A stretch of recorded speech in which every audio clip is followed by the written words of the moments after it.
resembles a goose. C, lives in a desert. Something described as answerine, B, resembles a goose. That is correct. You saw that smile there. I think she recognized the root for goose there. We have Katie Park coming up next to the mic. Katie is also near Chicago. Hello. Good morning. Mondegreen. Mondegreen. May I have the definition, please? A mondegreen is a word or phrase that results from a mishearing of something said or sung. May I have the language of origin? Mondegreen is from an English phrase. Are there any alternate pronunciations? I have just the one, mondegreen. Mondegreen. Can we hear that again? Mondegreen? Mondegreen. Mondegreen. M-O-N-D-E-G-R-E-E-N.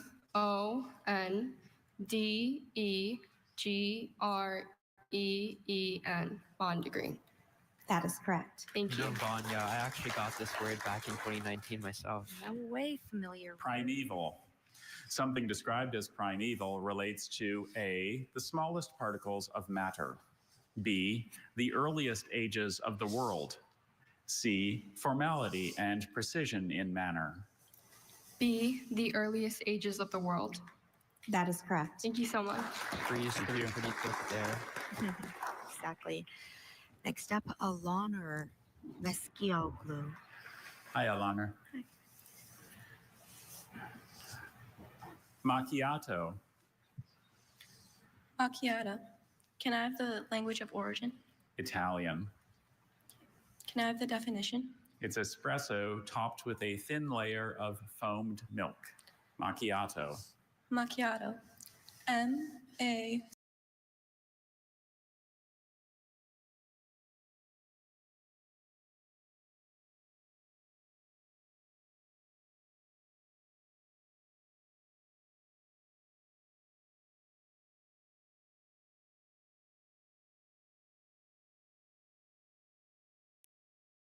Tradition. C, to perform music for or in honor of someone. C, to perform music for or in honor of someone. That is correct. Maybe your fans back home in Plainfield, Illinois will give Alana a nice serenade. Next up is Bridget Reed. Hi, Bridget. Morning, Dr. Bailey. Ogival. May I have all the information, please? Yes, ogival is an adjective. It was formed in French from probably Latin-derived elements. Ogival means of, relating to, or having the form of the curve determining the shape of the head of modern pointed projectiles. Bullet-shaped. Model rockets usually have ogival nose cones for optimum aerodynamics. Ogival. Ogival.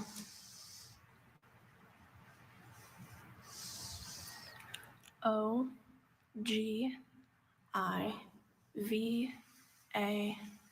Ogival. That is correct. These Illinois scholars have really been getting through all their words. Please. Amazing.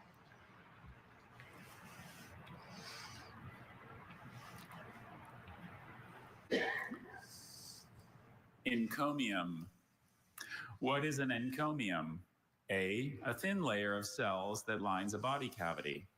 B, a formal expression of warm or high praise. C, a circular formation to surround an enemy. An encomium is a thin layer of cells that lines a body cavity. I'm sorry, an encomium is B, a formal expression of warm or high praise.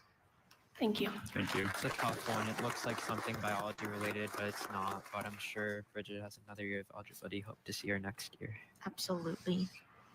Howdy. Good morning, Dr. Bailey. Good morning.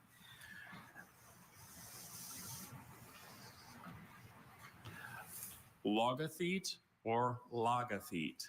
Can I have the definition, please? One of the various functionaries as an administrator under the Byzantine emperors. Can I have the part of speech? Noun. Can you please repeat the word? Logothete or logothete. Can I have the definition again? One of the various functionaries as an administrator under the Byzantine emperors. Logothete. Can you repeat it again? Logothete, logothete. Logothete. Logothete. Logothete. That is correct. Some good Greek roots in there, right, Saka? Yeah. Compelling. Something described as compelling, A, demands and holds one's attention. B, tends to oppose mainstream opinion. C, relates to the climbing of mountains. Something described as compelling. A, demands and holds one's attention. That is correct. Eugene moves on. He's a previous 60th place finisher. Next up is Mason Coulthard from Hi, Illinois Mason. as well. Hello, Dr. Bailey. Hirsute or hirsute Hirsute. Can I have the definition, please? means hairy or shaggy, rough with hair or bristles. Hirsute. Hirsute. Hirsute. That is correct. They didn't ask for the alternates, but those would have been really helpful there. Debunk. What does it mean to debunk? A, to get out of bed. B, to detect and eliminate programming errors. C, to expose exaggerated claims. To debunk is to see, to expose exaggerated claims. That is correct. Thank you. Yahya Mohammed moves up to the mic. Howdy, Yaya. Alate, Alate. May I have the definition, please? having wings or winged. From the may I have the language origin, please? Latin. From the Latin, like alus meaning wing. You're on the right track. All right. Alate. A-L-A-T-E. Alate. That is correct. With those roots there. Aboriginal.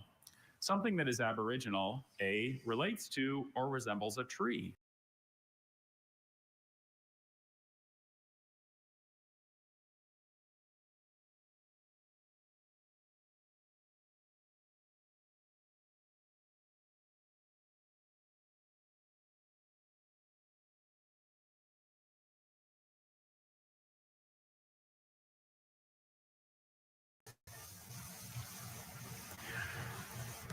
Ureus or ureus. It's a stylized representation of the sacred asp appearing on the headdress of ancient rulers, especially just over the forehead, and serving as a symbol of sovereignty. What is the language of origin? It's from an originally Greek word that passed into Latin. What is the part of speech? Noun. Ureus. E-U-R-E-A-U-S. Ureus. I'm sorry, ureus is U-R-A-E-U-S. Thank you. Thank you. Really tough one there. Can't do anything about it if you haven't seen it before. She might have been thinking about the Greek prefix for good. You Yeah. meaning good. Hi. Hi, Dr. Bailey. Malaise, malaise, or let's see, we have malaise, malaise, or malaise. It's an indefinite feeling of generalized lack of health, often indicative of or accompanying the onset of an illness. Can I please have the language of origin? It was formed in French from two originally Latin parts, malaise. Can I please have the definition?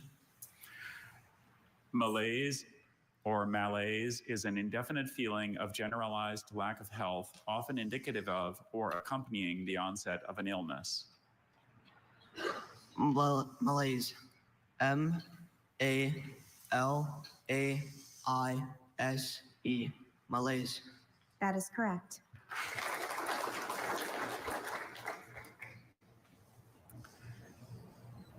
Pinnacle. Where would you encounter a pinnacle? A, inside a tomb. B, at the top of a mountain. C, behind a waterfall. You would find a pinnacle at B, at the top of a mountain. That is correct. Thank you. Thank you. Great job, Tyler. Socket, did you have any favorite language words that you had in the B? I think just the Latin Greeks. This word has a homonym. The word is seine. This seine is to fish with or catch fish with a large net that hangs vertically in the water. Say. Can I please have the language of origin? It's from a Germanic word that ultimately derives from Greek via Latin. Seine. S-E-I-N-E. Seine. That is correct. A great job there in not getting tripped up by the fact that it wasn't the river. Exactly. Traverse. What does it mean to traverse? A, recite poetry aloud. B, concede defeat in a sports match. C, journey over or across. Traverse. It means to traverse. C, journey over or across. Traverse. That is correct.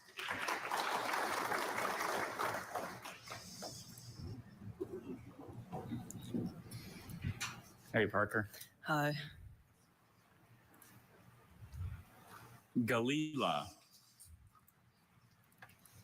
Could I have all the information, please? Sure. Galila has just the one pronunciation. Galila is a noun from Hebrew. Galila is the rolling up of the scroll of the law, preparatory to wrapping it in its vestments after reading from it in the synagogue. Performing the Galila in the synagogue is a special honor, often given to members who have shown great dedication to their faith and community. Could you repeat the definition again, please? Galila is the rolling up of the scroll of the law preparatory to wrapping it in its vestments after reading from it in the synagogue. Galila. Galila. G-A-L.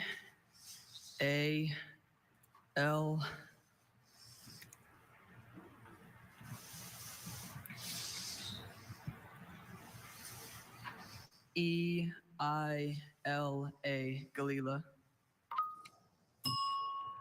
I'm sorry, Galila is spelled G-E-L-I-L-A-H. Thank you.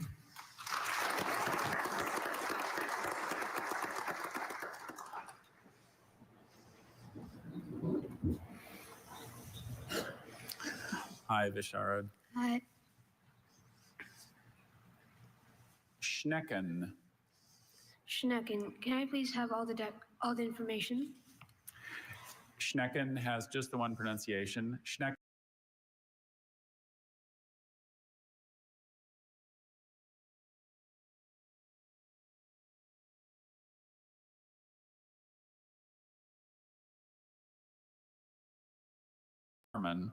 But most people think that they taste much better. I like them both. Could you please repeat the definition?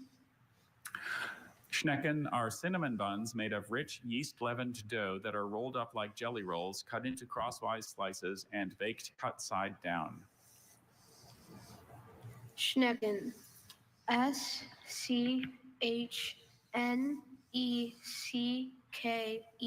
Schnecken. That is correct. Richard's brother was a finalist, so I'm sure he's got some tips from him. Domineering. If someone is described as domineering, they are A, weepy and emotional, B, easygoing and playful, C, overbearing or bossy. If someone is described as domineering, they are C, overbearing or bossy. That is correct. Thank you. All right, folks, here's where we are in the competition at this moment. 75 spellers have been up there, 60 have made it through, and 15 have been eliminated. Socket, thank you so much for sitting with me here today. It's been so great to hear all of your expertise. Did you have a great time? Yeah, it's been great to be on this side, commentating with you today. Amazing, and our reigning champion, showdown champion. So thank you so much, and we're excited to keep hearing from you, keep seeing you do all that you do in Bee Week this week.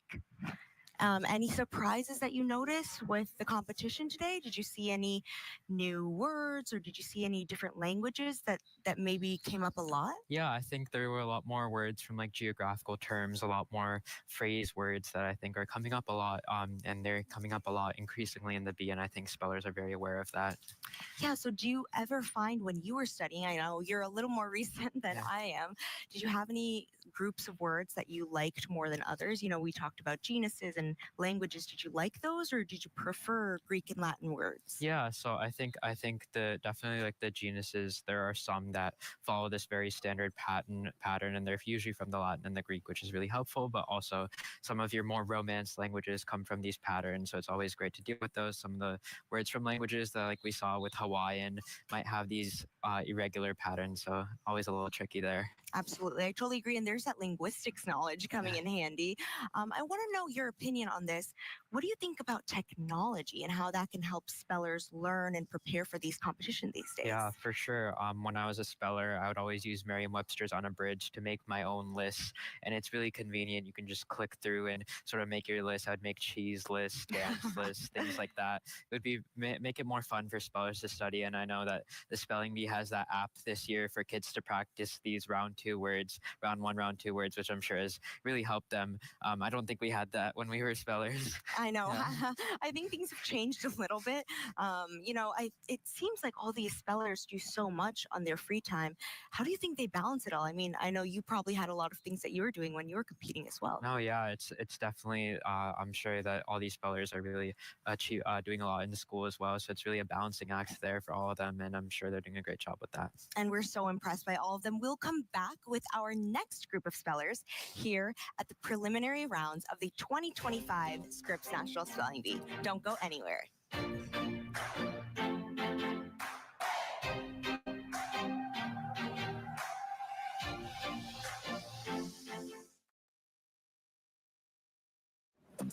We got big balls and I cannot lie. Those other shows can't deny. When the balls roll down on the itty bitty track and that round thing hits your back, you get smashed. Quiz with Balls returns. New season premieres Monday on Fox.